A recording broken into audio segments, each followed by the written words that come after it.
అందరికీ ముందుగా వినాయక చవితి శుభాకాంక్షలు. మోతీచూర్ లడ్డు చూడగానే ఎవరికి నోరు ఊరకుండా ఉంటుంది?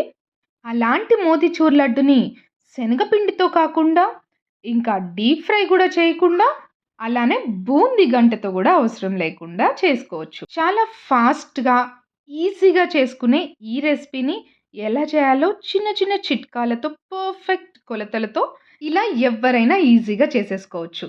ఫస్ట్ ఒక పాన్‌లో 3 టేబుల్ స్పూన్స్ నెయ్యి వేసుకోండి. అది వేడయ్యాక ఒక కప్పు గోధుమ రవ్వ తీసుకోవాలి. అవునండి, గోధుమ రవ్వతోనే. ఒక కప్పు గోధుమ రవ్వ ఈ నెయ్యితో ఇలా ఫ్రై చేసుకోండి. సిమ్‌లో పెట్టి మాత్రమే రోస్ట్ చేసుకోండి. హైలో పెడితే మాడినట్టు అయిపోతుంది. మొత్తం రవ్వంతా ఫ్రై అవ్వదు మంచిగా. ఇలా కలుపుకుంటూ ఫ్రై చేసుకుంటేనే రవ్వంతా కూడా మంచిగా ఫ్రై అవుతుంది. అవ్వదు.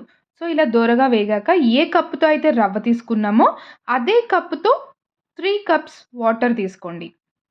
ఇలా ఒక కప్పు రవ్వకి మూడింతలు వాటర్ పోసుకొని స్లో ఫ్లేమ్‌లో కొంచెం మూత పెట్టి ఉడకనివ్వండి. మధ్య మధ్యలో కలుపుకుంటూ ఉండండి. లేకపోతే అడుగున అంటినట్టు గడ్డలుగా అయిపోతుంది. మధ్యలో మూత తీసి కలుపుకొని మళ్ళీ మూత పెట్టి అలా సిమ్‌లో మెత్తగా ఉడికేలాగా ఉండనివ్వండి. రవ్వ మెత్తగా ఉడికి వాటర్ అంతా ఇంకిపోయే వరకు ఉడకనిచ్చి, ఇప్పుడు అదే కప్పుతో ఒక కప్పు షుగర్ వేసుకోండి.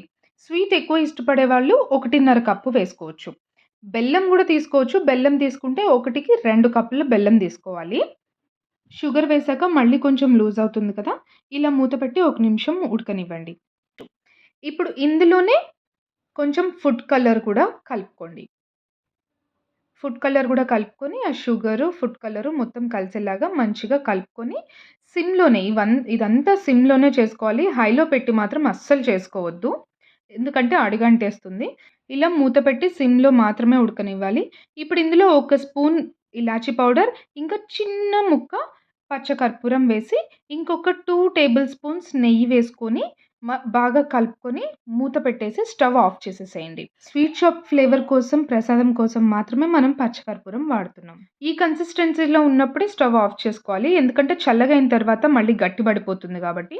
సో, మూత ఇలా పక్కకు ఉంచుకొని చల్లగా అవ్వనివ్వండి. కొంచెం చల్లగా అయిన తర్వాత మరొక టీ స్పూన్ నెయ్యి వాటర్‌మెలన్ సీడ్స్ పైనుంచి చల్లుకొని మంచిగా మళ్ళీ ఒకసారి కలుపుకోండి.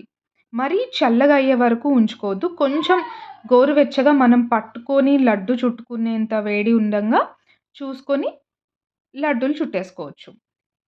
మరీ చల్లగా అయిపోతే లడ్డు కూడా చుట్టడం రాదు. ఇలా చేతికి నెయ్యి రాసుకొని మీకు కావాల్సిన సైజులో లడ్డు చుట్టేసుకోండి. ఇలా చేతులతో లడ్డు చుట్టుకోవడం కాలుతుంది, కష్టమవుతుంది అనుకునే వాళ్ళ కోసం ఒక చిట్కా చెప్తాను. ఇలా గుంటగా ఉన్న ఒక బౌల్ తీసుకొని దానికి కొంచెం నెయ్యి అప్లై చేసి, కొంచెం సేమ్ సైజులో లడ్డు తీసుకొని ఇలా చుట్టేసేస్తే మీకు రౌండ్ వచ్చేస్తుంది. రౌండ్ బాల్ లాగా వచ్చేస్తుంది. చూడండి ఇలా. సో, కొంచెం సేమ్ క్వాంటిటీలో ఇలా స్పూన్‌తో దేనితో సేమ్ క్వాంటిటీ తీసుకొని ఇలా బౌల్‌లో వేసి రౌండ్‌గా అనేస్తే లడ్డు వచ్చేస్తుంది. సో, మీకు ఇలా లడ్డు చేయడం రాని వాళ్ళు అలా బౌల్‌లో వేసి కూడా ఈజీగా చేసేసుకోవచ్చు. చూసారా? లడ్డూలు రెడీ అయిపోయినాయి. చాలా ఈజీ కదా! శనగపిండి అస్సలు వాడలేదు. ఆయిల్ కూడా అసలకే వాడలేదు. ఇంకా బూందీ గంట లేదని ఎక్కడికి పరిగెత్తే అవసరం కూడా లేదు. ఇంకెందుకు ఆలస్యం? ఇంట్లోనే మీరు కూడా ట్రై చేసేయండి. ఎలా ఉందో కామెంట్ చేయండి.